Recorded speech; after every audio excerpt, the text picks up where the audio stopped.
one of President Trump's recent proposals that would directly affect you, he's doing it to improve affordability, is to impose a 10% cap on credit card rates. Is that a bad idea? It would be an economic disaster.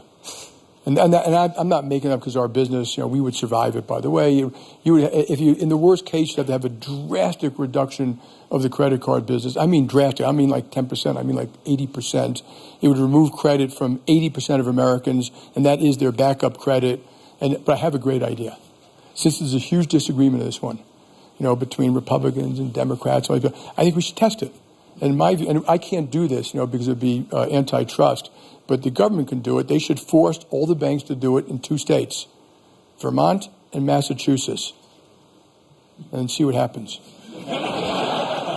and then I think the left will learn everyone who thinks manipulating price will learn a real lesson. And the people crying the most won't be the credit card companies. It'll be the restaurants, the retailers, the travel companies, the schools, the municipalities, because people will miss their water payments, their this payment and that payment.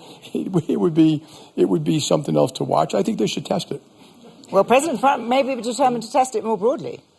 Well, then, okay, whatever it is, we'll deal with it. I think it's wrong for the government to get involved extensively in pricing of stuff, but I got to deal with the world I got. It's kind of interesting.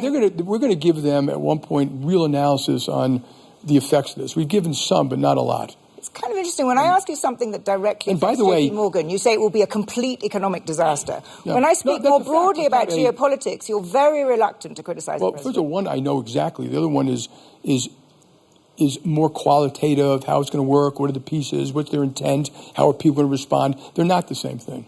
But the economic, when you believe something to be true, you should say that. And so the economic of the card thing, we'll see. Do you think CEOs... But the other thing, I've not seen anyone, really Republicans, senators, businesses, banks, credit unions, community banks, anyone think it's a good idea. Do you think it is... But it goes back to this thing about, this word affordability. Of course we want affordability. The Democrats don't want affordability. What we've screwed up as a nation is bad policy around housing, mortgages, affordability, health. Immigration. We've messed up so many policies, which I write about. It's time to fix them, and I think the Economist can help do that because you guys are really smart people. And so, and we constantly have this economic policy that we don't think it through. We've driven half the companies out of the public markets. What are we doing?